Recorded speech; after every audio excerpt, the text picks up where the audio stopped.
Bismillahirrahmanirrahim. Assalamualaikum warahmatullahi wabarakatuh. Alhamdulillah alladzi khalaqal mauta wal hayata liyabluwakum ayyukum ahsanu amala. Asyhadu an la ilaha illallah wa asyhadu anna Muhammadan abduhu wa rasuluh la nabiyya ba'dah. Allahumma salli wa sallim ala Muhammad wa ala alihi wa sahbihi ajma'in. Amma ba'du. Wa qala Allah ta'ala fil Qur'anil Karim, a'udzu billahi minasy syaithanir rajim. Bismillahirrahmanirrahim.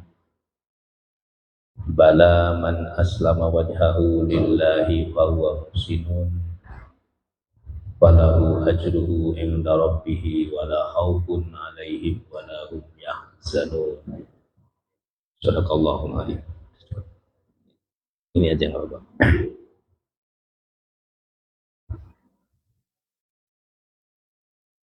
Para bapak, para ibu dan jamaah rahimakumullah. Bersyukur pada Allah pagi ini kita masih diberi energi oleh Allah untuk bisa hadir di masjid yang indah ini untuk sama-sama melaksanakan sholat subuh berjamaah dan dilanjutkan dengan ta'lim kita pada pagi hari ini. Mudah-mudahan kehadiran kita di pagi yang penuh berkah ini akan menjadi catatan amal soleh terbaik di sisi Allah Subhanahu wa Ta'ala. Salawat serta salam semoga selalu Allah curahkan pada junjungan kita Nabi Muhammad sallallahu alaihi wasallam, pada keluarganya, kepada sahabatnya dan kepada kita semua sebagai penerus risalahnya. Bapak Ibu yang berbahagia, tidak banyak di luar sana orang yang diberi kesempatan masih memiliki energi di waktu pagi. Tapi berbeda di perumahan Kapuk ini, saya merasa sangat bersyukur. Masjid di waktu pagi begitu padat dan penuh dengan jamaah. Ada satu statement dari seorang ulama namanya Imam Al-Mawardi.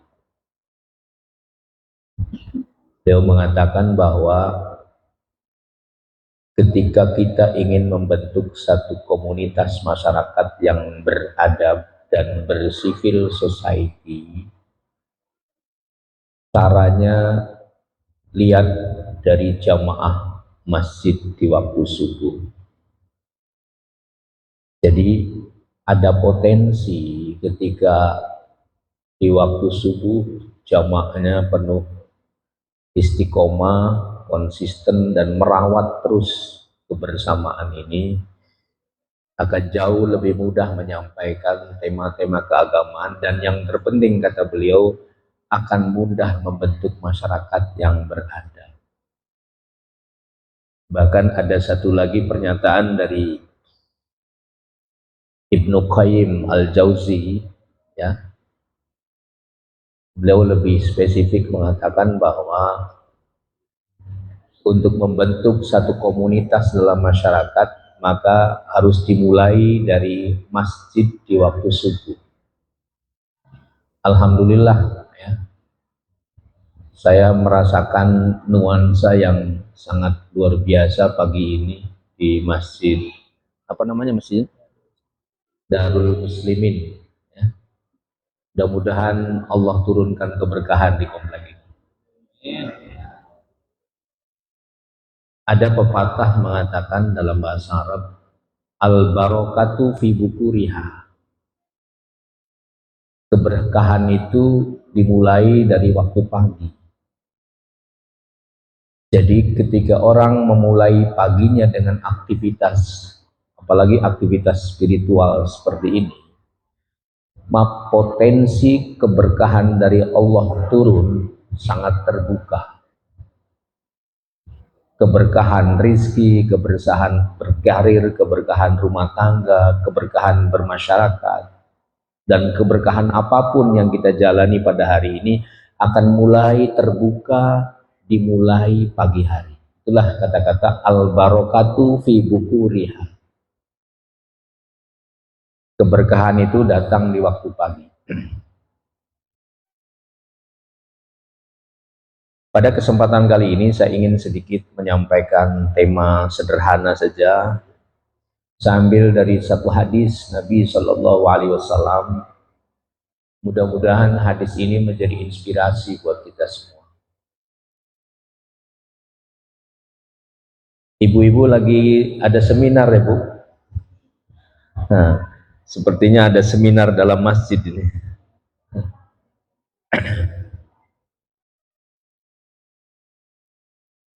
Kalau tidak ngobrol berarti bukan ibu-ibu, Pak. Ciri khas ibu-ibu tuh kalau lebih dari 3 ya udah jadi pasar. Oh anak-anak ya? Mohon maaf. Ya, saya kira ibu-ibu. Baik, nggak apa-apa. Kalau anak-anak, nggak apa-apa Bu. Silakan suruh diteruskan ngobrol. Ya, saya ingin membawakan satu hadis yang sanadnya tersambung oleh kepada Abi Hurairah. Abu Hurairah itu sahabat junior Nabi. Jadi sahabat itu ada senior, ada junior. Sahabat senior itu sahabat yang pertama kali memeluk agama Islam bersama para nabi, dan ini kapabilitas dan kompetensinya luar biasa. Saya pernah menyampaikan bahwa sahabat-sahabat Nabi sekaligus murid-murid Nabi adalah mereka-mereka yang punya kompetensi kelas dunia. Levelnya tuh kelas dunia. Ya, bahkan pernah saya sampaikan, seandainya tidak ada para sahabat Nabi, maka tidak akan pernah ada peradaban maju di negara Eropa. Jadi karena sahabat Nabi lah kemudian Islam berkembang dan membangun peradaban di berbagai penjuru dunia. Itu hebatnya para sahabat Nabi sekaligus muridnya Nabi. Dari 115.000 murid Nabi dan sahabat Nabi setelah beliau wafat, salah satu yang punya memori kuat dalam menghafal hadis adalah Abu Hurairah. Nama aslinya Abdurrahman bin Sahar. Ya. Jadi Abu Hurairah itu nama aslinya Abdurrahman bin Sahar. Kenapa disebut Abu Hurairah? Karena konon dalam riwayat dia salah seorang penggemar binatang kucing, jadi memelihara kucing, maka dia disebut sebagai bapaknya kucing. Ya, kebetulan dia senang itu. Hirun itu kan kucing, hirotun kucing. Jadi Abu Hurairah bapaknya kucing. Kalau nama aslinya Abdurrahman bin Sahal. Yang hebat dari Abu Hurairah itu bapak-bapak, bergaul dengan Nabi cuma 3 tahun karena masih junior. Bergaul dengan Nabi cuma 3 tahun, tapi kemampuannya menyimpan file hadis-hadis Nabi di akalnya itu dahsyat. Itulah kecerdasan para sahabat Nabi, mampu menyimpan dan sekaligus mereportase hadis-hadis Nabi yang angkanya fantastik, ribuan hadis. Itulah Abu Hurairah. Nah, salah satu hadis yang sanadnya tersambung Abu Hurairah adalah satu pesan spiritual dari Nabi. Ada 12 pesan. Kata Nabi, salasun munjiyatun wa salasun muhlikatun wa salasun darajat wa salasun kaffarat. Ada 3 ukuran orang sukses menurut Nabi. Ada 3 ada 3 ya faktor yang membuat orang gagal. dan ada 3 yang membuat naik derajatnya, dan ada 3 penggugur dosa. Jadi 3 kali 4 ada 12 item. Saya ulang sekali lagi, kata Nabi, ada 3 faktor yang membuat orang bisa sukses dunia akhirat, ada 3 faktor yang membuat orang gagal dunia akhirat, ada 3 faktor yang membuat orang derajatnya naik di sisi Allah, dan ada 3 faktor yang menggugurkan dosa kita, dosa-dosa kita. Nah, mari kita bedah, mudah-mudahan waktunya cukup. Dari faktor yang pertama, salasun munjiyatun, ada 3 yang menyebabkan orang sukses, atau ukuran orang sukses itu ukurannya 3. Yang pertama adalah khasyatullah fis sirri wal alaniyah. Kalau makna teksnya, orang yang memiliki ketakutan yang tinggi kepada Allah, baik dalam situasi sepi maupun ramai. Jadi Pak, rasa takut itu harus dirawat. Diartikan takut dengan Allah, takut dengan binatang buas berbeda. Kalau takut dengan binatang buas, kita menghindar. Kalau takut pada Allah, kita merapat. Jadi orang yang merawat rasa takutnya kepada Allah, dia cenderung lebih senang terus merapat kepada Allah Subhanahu wa Ta'ala. Dan ciri orang sukses, orang yang selalu merawat rasa takutnya kepada Allah Subhanahu wa Ta'ala. Itu kata Nabi SAW. Kalau bahasa yang lebih luas bisa diartikan, orang yang sukses yang pertama itu orang yang visi hidupnya semata-mata hanya karena Allah. Kira-kira begitu. Bapak Ibu, kedamaian, ketenangan jiwa, ketenangan batin, ketentraman pikiran hanya akan bisa didapat ketika kita visinya hanya karena Allah. Logikanya sederhana. Allah itu zat yang maha bahagia, Pak. Allah itu zat yang maha bahagia. Ketika kita ingin bahagia, maka kita perlu merapat kepada zat yang maha bahagia itu. Bagaimana caranya? Ketika kita merapat kepada zat yang maha bahagia, maka kita akan terpancar energi kebahagiaan dari zat yang maha bahagia, yaitu Allah, kepada jiwa kita, hati kita, batin kita, dan seterusnya. Maka ketakutan kita kepada Allah adalah power kita, kekuatan kita. Orang yang visinya karena Allah biasanya hidupnya cenderung lebih tenang, lebih bijak, lebih arif, lebih wisdom, ya, lebih stabil menghadapi apapun. Kenapa? Karena bahasa Allah itu bahasa cinta, bahasa Allah itu bahasa kebijakan, bahasa Allah itu bahasa kearifan. Jadi ketika orang visinya karena Allah, pasti dia akan cenderung lebih bijak, lebih arif, tidak ada kebencian, tidak ada rasa dendam, dan terus memupuk cinta dengan sesama. Kenapa? Karena bahasa Allah adalah bahasa cinta.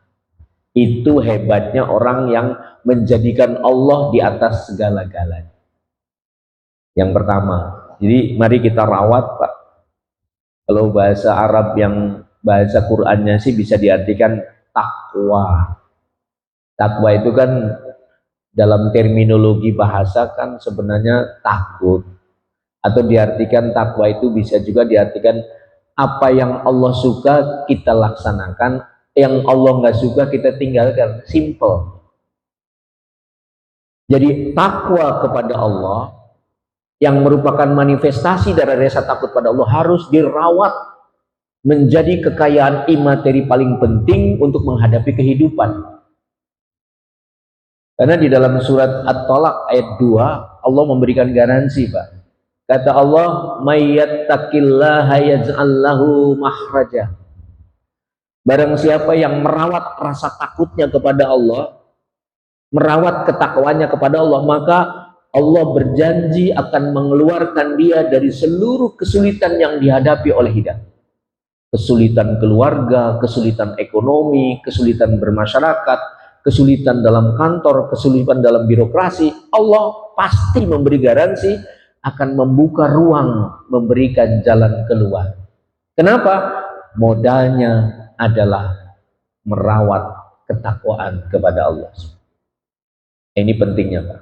Jadi orang sukses itu bukan materi, Pak. Omong kosong, materi itu bisa membuat orang bahagia, nggak ada, Pak. Di Quran, di hadis, dan pendapat-pendapat para ulama bijak, saya tidak menemukan bahwa hal-hal yang bersifat materi berpotensi membahagiakan ibu-ibu atau membahagiakan bapak-bapak. Yang berpotensi memberikan kebahagiaan batin yang sesungguhnya, dan pada saat kita pulang ke hadirat Allah juga membuat bahagia, adalah hal-hal yang bersifat imateri. Imateri itu apa? Takwa, sabar, ikhlas, syukur. Itulah variabel-variabel yang membuat orang bisa bahagia. Suara saya bisa didengar nggak, Bu? Bisa ya. Ya, walaupun sambil ngobrol, insya Allah kalau ibu telinganya ada 5. Ya, harus sabar ngadapin ibu-ibu, Pak. Saya agak terlambat tadi, Pak Wahyu. Alhamdulillah saya punya istri mantan pembalap. Jadi kendaraannya kenceng banget ya. Terima kasih istriku ada di situ. Sudah jadi apa? Private driver ya. Supir pribadi. Agak ngebut tadi. Nah, sekali lagi Bapak Ibu, merawat ketakwaan pada Allah itu adalah power kita. Silakan Bapak Ibu punya problem di kantor, punya problem di rumah tangga, punya problem ekonomi, problem bisnis, apapun problemnya, kalau kita terus komitmen merawat takwa kita pada Allah, janji Allah, Allah akan berikan jalan way out-nya, keluarnya. Jika tidak, maka terus kita akan bertumpu pada kesulitan dari kesulitan kehidupan. Itu janji Allah. Maka ada satu kajian menarik bahwa salah satu cara untuk menghadirkan rizki dari langit, Bapak Ibu tahu ternyata kunci pertamanya adalah merawat ketakwaan pada Allah. Rizki itu ada 2, Pak. Ada rizki yang bersifat materi, ada rizki yang bersifat imateri. Materi mungkin bisa uang, bisa kekayaan, bisa materi. Yang imateri apa? Sehat, pikirannya masih bisa jalan dengan baik, rizki, jantungnya masih berdetak dengan baik, paru-parunya masih berfungsi dengan baik, organ tubuh kita masih baik. Itu rizki yang tak ternilai. Dan kata Allah, ketika kita ingin merajut rizki dari langit, baik yang materi maupun imateri, maka syarat mutlak pertamanya adalah merawat ketakwaan kita kepada Allah Subhanahu wa Ta'ala. Ada dialog singkat seorang guru dan seorang murid. Gurunya ulama besar, muridnya ulama besar dunia. Gurunya namanya Imam Malik bin Anas, salah seorang ulama dari mazhab 4 yang hidup di Madinah. Muridnya namanya Imam Asy-Syafi'i yang masih muda. Saya ingin memberikan satu ilustrasi tentang hadirnya rizki. Dialog antara Imam Malik dan Imam Syafi'i yang masih muda itu, ada dialog perbedaan pendapat. Kata Imam Malik sebagai orang yang sudah sepuh, guru senior, ulama besar, ya, wahai Syafi'i, untuk mendapatkan rizki itu jalannya ada 2. Pertama, rawat kebersamaanmu dengan Allah. Walaupun kamu tidak bekerja, tetapi terus-menerus kamu istiqomah merawat hubunganmu dengan Allah, maka Allah akan memberikan rizki di luar yang diperkirakan oleh kita. Kata gurunya. Lalu yang kedua, kata gurunya, rizki pun bisa kau dapatkan dengan cara bekerja keras. Imam Syafi'i itu mudanya sangat cerdas, Pak. Masih jadi murid. Dan kemudian dia ketika dewasa menjadi ulama besar. Apa responnya? Baik Tuan Guru, tapi izinkan saya berbeda pendapat. Jadi guru sama murid itu berpendapat, ya silakan, tidak apa-apa. Apa beda pendapatnya? Kalau menurut saya, tidak mungkin rizki itu diperoleh tanpa bekerja. Bahwa doa, ketakwaan itu iya. Tapi saya lebih cenderung bekerja adalah cara terbaik untuk mendapatkan rizki di samping kita merawat hubungan kita dengan Allah. Bagaimana Tuan Guru? Apa kata gurunya? Kamu benar. Tapi jangan salahkan kalau ada orang yang tidak bekerja atas izin Allah dia dapat rezeki. Itu perbedaan simpel antara seorang guru dan murid tentang rezeki. Singkat cerita, Imam Syafi'i masa libur nyantrinya, karena beliau kan santrinya Imam Malik, izin pada gurunya untuk keluar kota. Ya jalanlah, mengisi liburan. Setelah diizinkan oleh Imam Malik, Syafi'i pun bergerak menuju kota lah ya. Di tengah jalan, Pak, ketemu dengan sekelompok orang yang cukup banyak yang sedang memanen anggur. Ada pemilik anggur di situ dan orang yang memetik anggurnya banyak. Jadi rupanya orang yang banyak itu bekerja memetik anggur untuk membantu memetik anggur agar dia dapat upah. Imam Syafi'i yang masih jadi santri tentu punya kepentingan, ya. Dia bergabung dan minta izin kepada pemilik anggur itu untuk ikut memetikkan anggur. Imam Syafi'i pun mengetuk anggur dan dalam rentang waktu kurang lebih setengah hari gitu ya, Imam Syafi'i mendapatkan anggur berkilo-kilo. Diserahkan kepada yang pemilik, begitu juga yang lain sama, diserahkan pada pemilik, lalu kemudian pemiliknya memberikan ujroh, ya, upah anggur lagi. Kebetulan Imam Asy-Syafi'i karena anggurnya banyak, Syafi'i yang masih muda, dia dapat 4 kilo anggur dari majikannya, dari pemilik anggur itu. Syafi'i semakin yakin, alhamdulillah ya Allah, atas kerja keras saya memetik anggur, saya akhirnya mendapatkan rizki berupa anggur 4 kilo. Karena dia sayang sama gurunya dan ingat sama gurunya, dia pulang kembali membawa 4 kilo anggur itu dan sampai ke rumah gurunya Imam Malik, lalu mengatakan, wahai Tuan Guru, alhamdulillah saya dapat rizki dari Allah atas kerja keras saya ikut memetik anggur.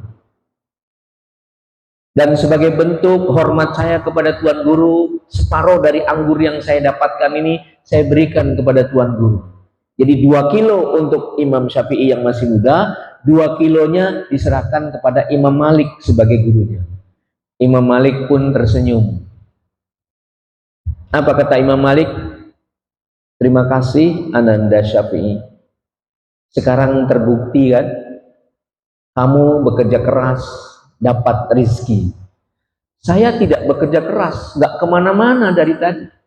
Ya, sejak engkau pergi, saya tetap ada di rumah. Tapi alhamdulillah sekarang saya dapat rizki 2 kilo anggur. Dialog itu mencairkan suasana, melahirkan satu pemikiran hebat bahwa orang yang merawat ketakwaannya kepada Allah dengan konsisten akan mendatangkan rizki walaupun dia tidak bekerja. Contohnya apa? Imam Malik. Imam Malik kan nggak kemana-mana, Pak. Dia tinggal aja di situ. Bahwa syariatnya melalui muridnya itu it's okay. Tapi prinsipnya Allah akan menghadirkan rizki kepada orang-orang yang terus merawat ketakwaan pada Allah Subhanahu wa Ta'ala. Maryam, ibunya Nabi Isa alaihissalam, pekerjakah? Dia bukan. Pedagang? Tidak. Tapi hampir tiap hari selalu tersedia makanan untuk menghidupi dirinya dan merawat kandungannya yang berisi Nabi Isa alaihissalam. Dari mana? Allah yang ngasih. Kenapa? Karena Maryam merawat hubungannya dengan Allah Subhanahu wa Ta'ala dengan baik. Jadi banyak dalam sejarah orang-orang yang merawat ketakwaannya kepada Allah itu rizkinya berlimpah. Tapi jangan juga dipakai oleh anak-anak muda sekarang yang standar keilmuannya belum sampai situ, ya. Saya sih takwa aja sama Allah tanpa bekerja, nggak dapat, ya, karena ada spesifikasi khusus. Nah, tapi yang ingin saya sampaikan pertama bahwa orang sukses itu ukurannya ketika dia merawat ketakutannya kepada Allah Subhanahu wa Ta'ala. Bapak datang ke masjid ini kan dalam rangka merawat ketakutan sama Allah. Tolong dipahami, kalau takut sama Allah bukan menjauh. Jadi kalau orang ada sholat waktu subuh malah menjauh, dia berarti tidak takut sama Allah.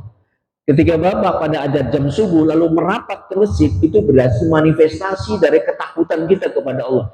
Semakin merapat dengan Allah, semakin kuat rasa takutnya. Semakin jauh dari Allah, semakin jauh rasa takutnya kepada Allah Subhanahu wa Ta'ala. Itu cara berpikirnya. Yang pertama. Yang kedua, yang ukuran membuat orang itu sukses, kata Nabi kan ada 3 tadi. Adalah al-qasdu fil faqri wal ghina. Apa maknanya? Bersikap sederhana ketika dia fakir maupun ketika dia kaya. Maksudnya apa? Kekayaan dan kemiskinan tidak merubah sikapnya untuk tetap bersikap humble dan sederhana. Jadi jangan kemudian gara-gara kita punya uang banyak, sikap kita berubah menjadi berbeda. Jangan gara-gara kita jatuh miskin, kemudian kita merendahkan diri di hadapan manusia. Itu gagal sebagai orang yang beragama. Jadi orang sukses, orang yang tetap istiqomah, tidak dipengaruhi oleh faktor materi, tidak dipengaruhi oleh jatuhnya materi, dia tetap bersifat al-qasdu. Al-qasdu itu dalam tradisi tasawuf disebut dengan sederhana. Uangnya banyak, ya, berlimpah, biasa saja. Tetap sederhana dan simple, humble pada banyak orang. Jatuh miskin, bangkrut, nggak punya apa-apa, biasa saja, nggak mempengaruhi dia kemudian lalu bersikap rendah diri kepada sesama. Jadi orang-orang yang stabil mentalnya, tidak dipengaruhi oleh faktor materi dan tidak dipengaruhi oleh ketiadaan materi, itulah orang-orang yang sukses menghadapi kehidupan.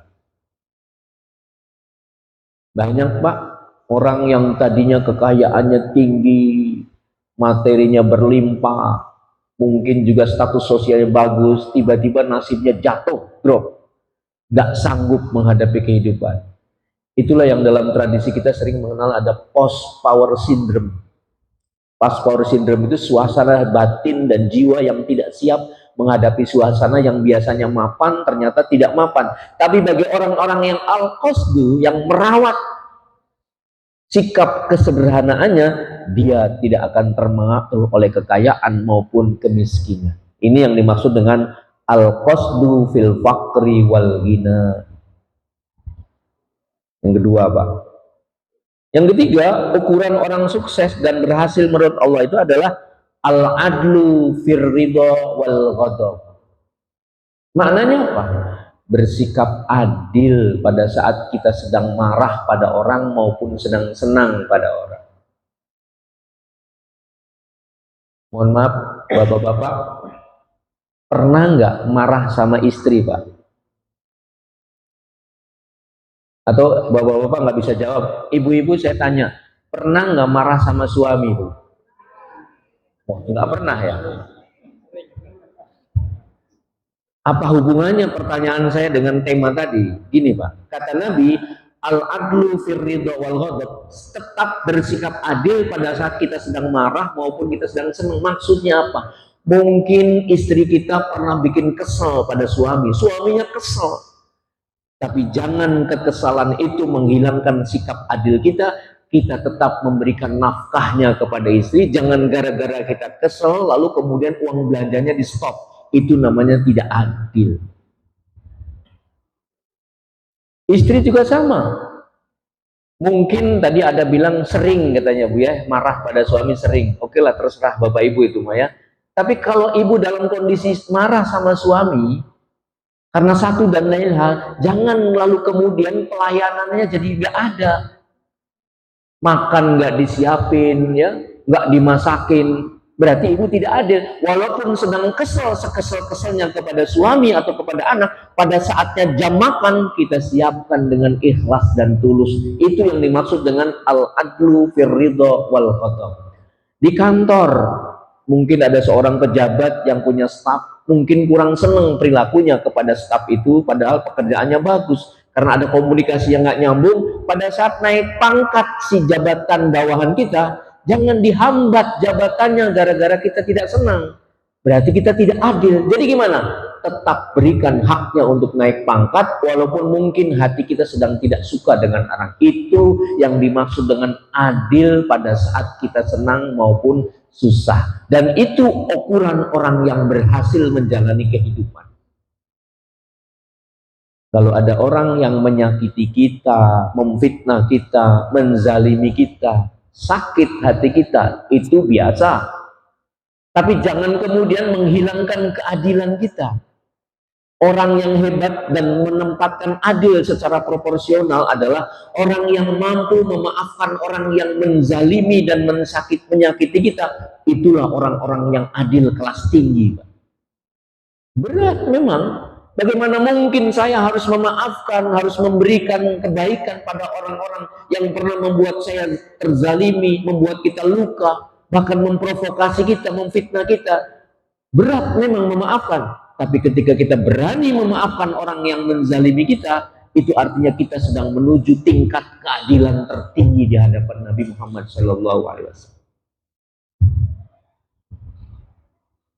Ada dalam surat Ar-Ra'd ayat 20 sampai ayat 24. Salah satu Allah mengatakan nanti di surga itu namanya surga Aden. Salah satu tempat yang menjadi fasilitas pertemuan reuni keluarga di dunia, Pak. Jadi kalau bapak-bapak punya ayah yang sudah meninggal, punya saudara yang sudah meninggal, punya kakek yang sudah meninggal, atau punya teman-teman yang sudah meninggal, nggak pernah ketemu lagi, Allah menjanjikan akan ada sebuah pertemuan reuni, ketemu temu kangen antara orang-orang yang terpisah oleh kematian, tapi syaratnya ada 8. Salah satu syaratnya yang saya baca dalam surat Ar-Ra'd, orang yang mampu membalas kejelekan orang lain dengan kebaikan. Jadi orang-orang yang mentalnya terlatih selalu memaafkan orang yang menjelekkan dia sudah berpotensi mendapatkan tiket menuju surga Aden untuk ketemu reuni dengan orang-orang yang kita cintai, ayah kita, ibu kita, saudara kita, mungkin sahabat kita. Allah janji, silakan Bapak baca dalam surat Ar-Ra'd ayat 20 sampai ayat 24, syaratnya ada 8. Syarat terakhirnya adalah orang yang mampu membalas kejahatan orang lain dengan kebaikan. Memang pekerjaan berat, Pak. Bagaimana mungkin saya harus memaafkan orang yang membuat luka dalam hati? Tapi percaya atau tidak, Pak, ketika kita berani memaafkan orang yang melukai kita, itu artinya kita mendapatkan 2 poin. Maknanya apa? Jadi pada saat Bapak Ibu memaafkan orang yang melukai hati kita, pada saat yang sama kita sedang membasuh luka-luka dalam hati kita. Sekaligus kita sedang merajut kemuliaan di sisi Allah Subhanahu wa Ta'ala. Jadi Pak, orang yang membalas kejelekan orang lain dengan kebaikan itu manusia berkelas. Tapi kalau orang membalas keburukan orang lain lalu kita balas dengan keburukan juga, itu manusia tidak berkelas. Walaupun secara emosional orang yang menyakiti harus dibalas menyakiti. Tidak, dalam agama tidak diajarkan begitu. Balaslah kejelekan orang lain dengan doa dan kebaikan agar kita menjadi orang yang berkelas di hadapan Allah Subhanahu wa Ta'ala. Yang ketiga, Pak. Jadi 3 hal yang membuat orang sukses menurut Allah dan menurut Nabi. Yang pertama, dia merawat ketakutannya kepada Allah dalam situasi sepi maupun ramai. Yang kedua, dia bersikap sederhana ketika dia fakir maupun dia dalam kekayaan berlimpah. Dan yang ketiga, proporsional atau bersikap adil ketika dia sedang marah pada orang lain maupun sedang senang pada orang lain. Berikutnya, 3 faktor yang membuat orang hancur hidupnya. 3 hal yang membuat orang gagal hidupnya. Apa kata Nabi? Salasun muhlikatun. Ada 3 hal yang menyebabkan orang hidupnya hancur. Yang pertama adalah apa? Syukhun syadidun, bahasa Arab. Bahasa kitanya apa?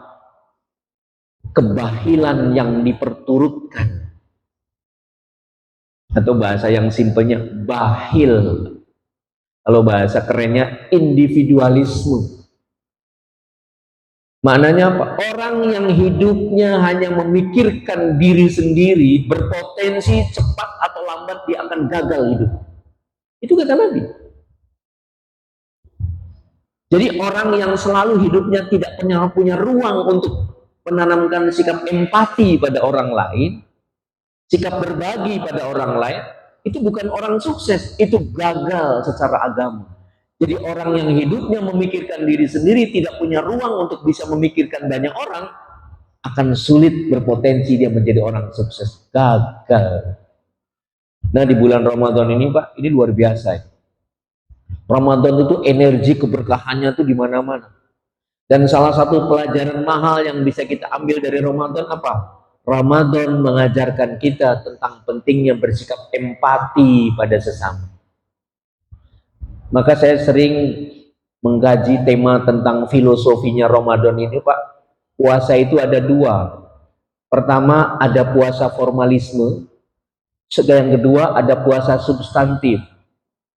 Puasa formalitas itu atau formalisme itu puasa yang sekedar menahan lapar dan haus tapi tidak merubah sikap mental, itu puasa formalisme. Nilainya apa? 0. Siapa yang bilang? Nabi Muhammad SAW. Kam min shaimin laisa lahu min siyamihi illal ju' wal atas. Berapa banyak orang yang berpuasa cuma dapat lapar dan haus karena puasanya terjebak pada formalisme, yaitu hanya menahan lapar dan haus, hanya meninggalkan tidak makan dan tidak minum, tapi tidak membentuk karakter menjadi lebih baik. Jadi maknanya apa? Maka puasa itu variabel substantifnya banyak. Puasa itu identik dengan kesabaran. Kalau orang lapar dan haus puasa tapi tidak sabar, nilainya 0. Puasa itu adalah pelajaran tentang rasa syukur. Ketika orang puasa lapar dan haus tapi tidak menumbuhkan jiwa yang bersyukur, puasanya jadi tidak bernilai. Puasa itu identik dengan empati pada orang lain. Kalau puasa dilakukan tapi dia tidak punya ruang untuk bisa membantu orang lain, maka puasanya dianggap gagal secara substantif. Sudah saatnya Bapak Ibu, masih punya waktu puasa 1 minggu ke depan, kita beralih dari puasa formalitas menuju puasa substantif. Apa diantaranya?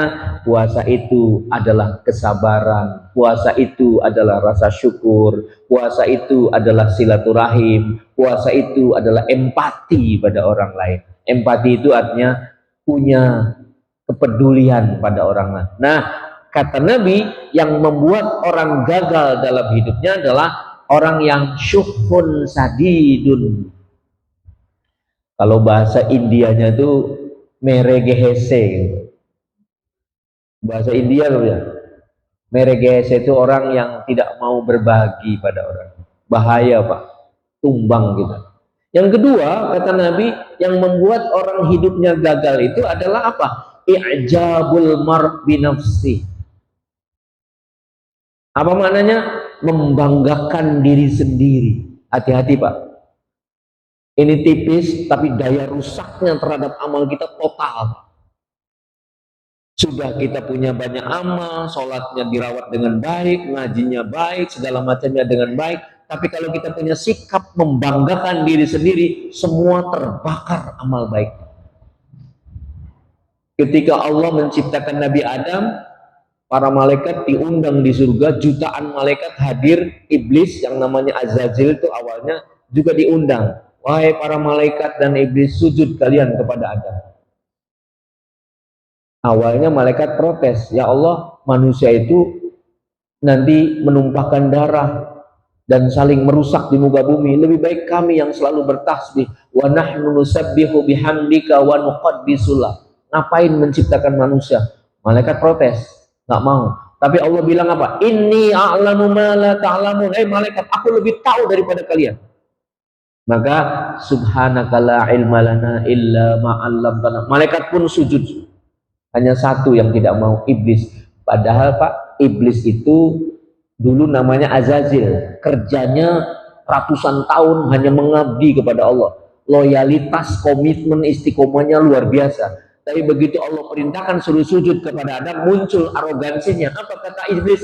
ya Allah, kau ciptakan Adam dari tanah, sedangkan kau ciptakan aku dari api. Aku jauh lebih unggul daripada tanah. Aku nggak mau sujud. Aku lebih senior daripada Adam. Kira-kira begitu. Nah, Pak, kemurkaan Allah pertama kali dalam sejarah terjadi pada saat itu karena kesombongan yang dipertontonkan oleh iblis. Lalu Allah bilang, "Ibitu, keluar kamu dari surga." Diusirnya iblis dari surga itu karena merasa i'jabul mar' binafsi, merasa membanggakan diri dan mengecilkan orang lain. Jadi hati-hati, Pak. Penyakit sombong yang ada dalam hati kita akan merusak dan membakar semua amal-amal kita. Bahkan lebih halus, ada satu kitab yang ditulis oleh Ibnu Athaillah, namanya kitab Al-Hikam. Kata Ibnu Athaillah, mohon maaf Pak, ini halus sekali.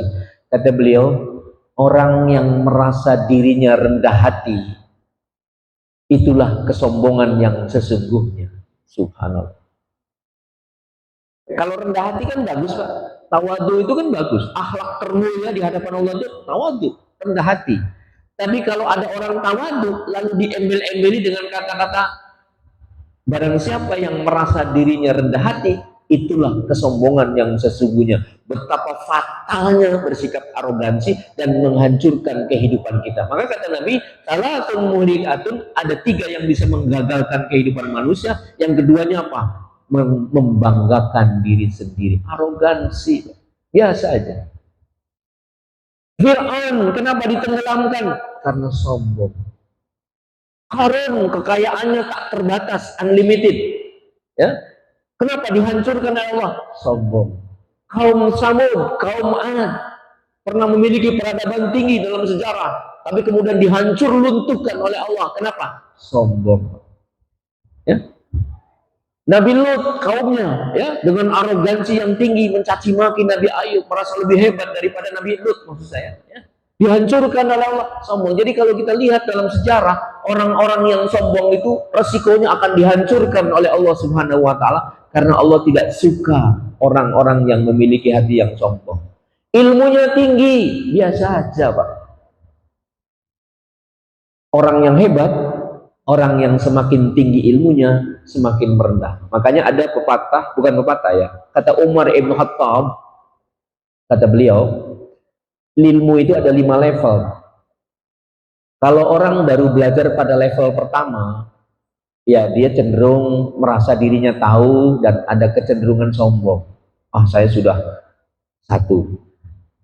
Kalau dia naik pada belajar tingkat level kedua, mulai rendah hati. Semakin tinggi ilmunya, semakin rendah hati. Dan ilmu tertinggi adalah ilmu ketiga, Pak. Ini kata Umar bin Khattab. Apa kata ilmu ketiga? Ketika orang sudah belajar pada level ketiga, maka orang yang hebat, dia merasakan dirinya tidak tahu apa-apa.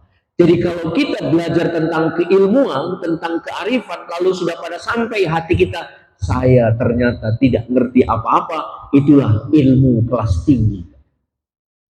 Makanya dalam teori filsafat, ya, Aristoteles misalnya mengatakan kebijakan tingkat tinggi itu adalah ketika dimulai dari mengosongkan dari merasa tahu, maka dia akan tumbuh menjadi orang yang bijak dan arif. Syaratnya apa? Kosongkan bahwa kita tidak tahu apa-apa. Jadi kalau orang sudah merasa saya tidak tahu apa-apa, itulah orang yang kelas tinggi ilmunya. Tapi kalau orang, saya sudah bisa, itu orang yang kelas rendah, Pak. Teori terbalik. Nah, yang kedua, orang yang gagal dalam hidupnya, kata Nabi, i'jabul mar' binafsi, merasa lebih hebat dari orang lain. Yang ketiga, kata Nabi, hawan muttaba', mengikuti hawa nafsu, atau bahasa sekarangnya hedonisme, individualisme,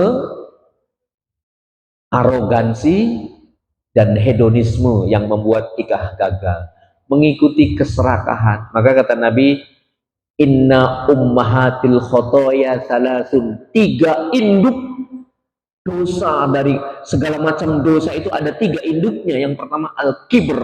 Al-kibr itu arogansi. Yang kedua apa? Al-hasad, dengki pada orang. Yang ketiga apa? Al-hirsu, hedonisme, mengikuti hawa nafsu. Baru 6 Pak. 3 penyebab sukses, 3 penyebab gagal, masih ada 3 menyebabkan derajatnya naik, dan 3 penggugur dosa. Cuman saya pengen tanya, biasanya jam berapa selesainya Pak? Jam 6 ya Pak ya? Berarti 5 menit lagi Pak ya?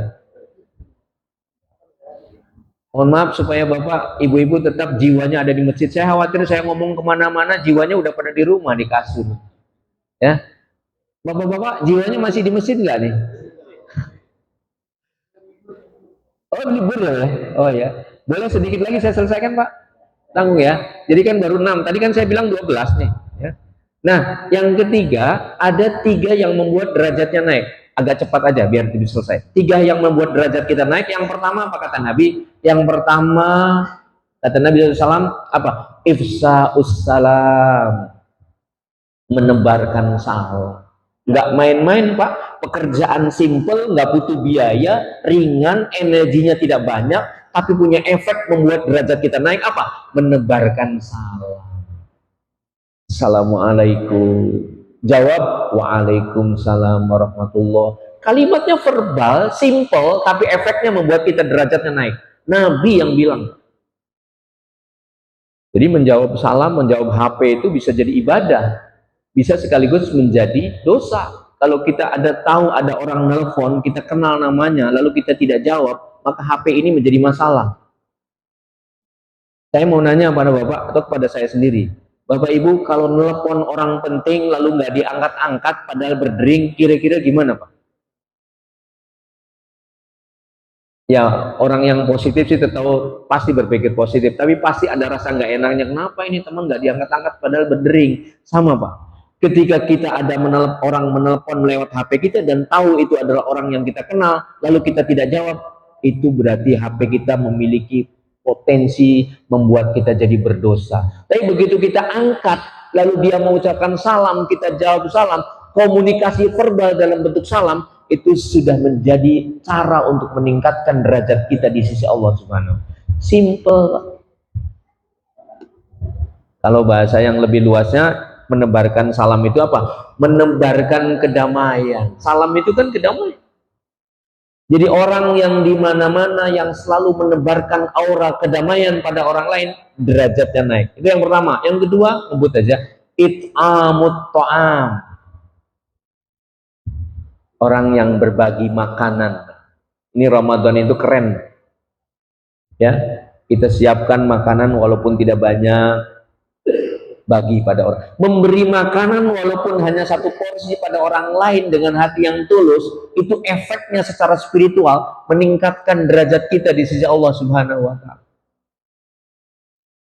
Yang ketiga, kata Nabi, as-sholatu bil-laili wan nasu niyam. Salat di waktu malam pada saat orang lain tertidur itu sangat efektif untuk meningkatkan derajat kemuliaan kita di sisi Allah.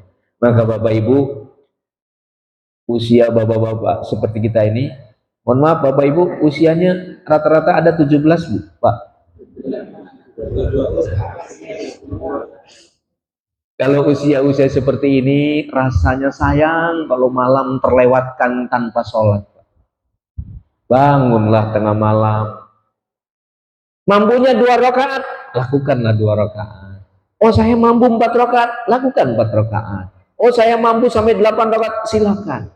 Jadi ada setiap malam dalam Al-Quran surat Al-Isra, wa minal laili fatahajjad bihi nafilatan lak asa ayyam asaka rabbuka maqaman mahmuda. Jadi kalau kita karirnya ingin naik, bisnisnya ingin berkembang, kehidupan rumah tangganya ingin menaik derajatnya, maka keywordnya, kata kuncinya, bangun tengah malam dan sampaikan harapanmu pada Allah Subhanahu wa Ta'ala.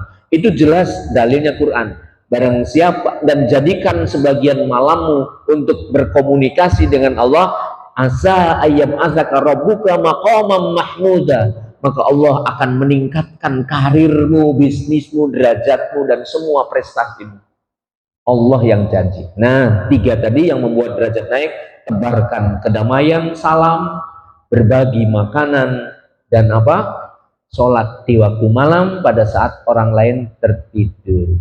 Terakhir, 3 hal yang menjadi penggugur dosa. Pekerjaan simple tapi efektif menggugurkan dosa. Yang pertama apa? Salasun kafarat, ada 3 yang menggugurkan dosa. Yang pertama adalah isbahul wudu fis sabarat. Apa itu? Menyempurnakan wudu pada saat situasi sangat dingin sekali. Lagi dingin, lagi ngantuk, lagi letih, tapi pada saatnya harus berangkat ke masjid, dia ambil air wudu dengan ketulusan. Apa makna Nabi? Air wudu yang mengalir pada tangan dan wajahnya adalah penggugur dosa-dosa. Tapi bagi yang punya dosa, kalau bapak ibu kan kelihatannya wajahnya nggak punya dosa. Punya dosa nggak bu? Banyak. Nah, pekerjaan ringan, simple, nggak butuh biaya, nggak butuh energi banyak, tapi efeknya menggugurkan dosa. Sempurnakan wudumu pada saat situasi sangat dingin. Yang kedua, yang menghapuskan dosa itu apa? Naklul akdam ilal jamaat. Nah, ini bapak-bapak. Apa? Melangkahkan kaki dari rumah ke tempat berjamaah. Nggak mau bazir bapak duduk berlama-lama di masjid itu. Tidak sia-sia bapak pagi-pagi datang ke masjid di waktu petang, di waktu masih gelap. Nggak sia-sia. Kata Nabi, langkah kaki yang bapak gerakan dari rumah ke tempat ini adalah cara efektif untuk menggugurkan dosa-dosa yang kita miliki. Mungkin sekian puluh tahun kita punya banyak dosa, mungkin amalnya belum tercatat kebaikan di sisi Allah, tapi dengan sering berjalan menuju jamaah, maka seluruh kekurangan-kekurangan tadi akan berguguran dosanya. Hebat pak, pekerjaan ringan tapi efektif menggugurkan dosa. Yang terakhir ya, yang menggugurkan dosa apa? Intizarus sholat ba'das sholat. Apa itu? Menunggu kehadiran waktu sholat setelah selesai sholat. Subhanallah. Menunggunya aja udah menggugurkan dosa. Maksudnya apa? Selesai sholat subuh, ya Allah, mudah-mudahan saya bisa sampai sholat duhur umurnya, ya Allah. Dia kangen dengan zuhur. Selesai sholat duhur, ya Allah, mudah-mudahan asar juga saya bisa ketemu, ya Allah. Selesai sholat asar, ya Allah, mudah-mudahan aku bisa melaksanakan sholat maghrib. Selesai sholat maghrib, terus berkinambungan dia mengharapkan ketemu dengan waktu sholat, merindukan waktu sholat. Setelah selesai sholat, itu penggugur dosa-dosa kita. Jangan sampai ada kalimat yang salah pak. Lagi kerja, sibuk, di kantor, di bisnis, atau di rumah tangga, tiba-tiba ada suara azan. Pekerjaan baru saja dimulai, udah azan lagi. Ini kalimat fatal. Adan maning nembe sepedelat baik, jangan bu. Ya, jadi gimana? Begitu kita lagi sibuk dengan pekerjaan kita di dunia apapun profesi kita, tiba-tiba ada suara azan, sampaikan alhamdulillah, terima kasih ya Allah. Kau sampaikan umurku pada waktu azan. Tinggalkan semua pekerjaan, bergerak menuju yang lebih penting, menghadap sang pemberi rizki yaitu Allah Subhanahu wa ta'ala. Ibu-ibu kalau lagi ngobeng, kalau ada waktu azan, ngobengnya diteruskan apa ditinggal bu? Ya, itulah Bapak Ibu ngaji kita, mohon maaf kalau terlalu panjang. Kesimpulannya 3 penyebab sukses. Pertama, takut sama Allah. Kedua, bersikap sederhana dalam kondisi fakir maupun kaya. Yang ketiga, bersikap adil ketika kita marah maupun benci pada orang. 3 hal yang membuat kita hancur: individualisme, arogansi, dan hedonisme. Ya, 3 yang membuat derajat kita naik: menebarkan salam, berbagi makanan, dan sholat di tengah malam pada saat orang lain tertidur. Dan 3 yang menggugurkan dosa: menyempurnakan wudhu pada saat dingin, melangkahkan kaki dari rumah ke masjid atau ke jamaah, ke tempat berkumpulnya orang berbuat baik. Dan yang ketiga, menunggu dan merindukan waktu sholat setelah selesai sholat. Mohon maaf kalau terlalu panjang. Terima kasih atas perhatiannya. Mudah-mudahan pagi ini Allah menurunkan keberkahan untuk kita semua. Terima kasih. Assalamualaikum warahmatullahi wabarakatuh.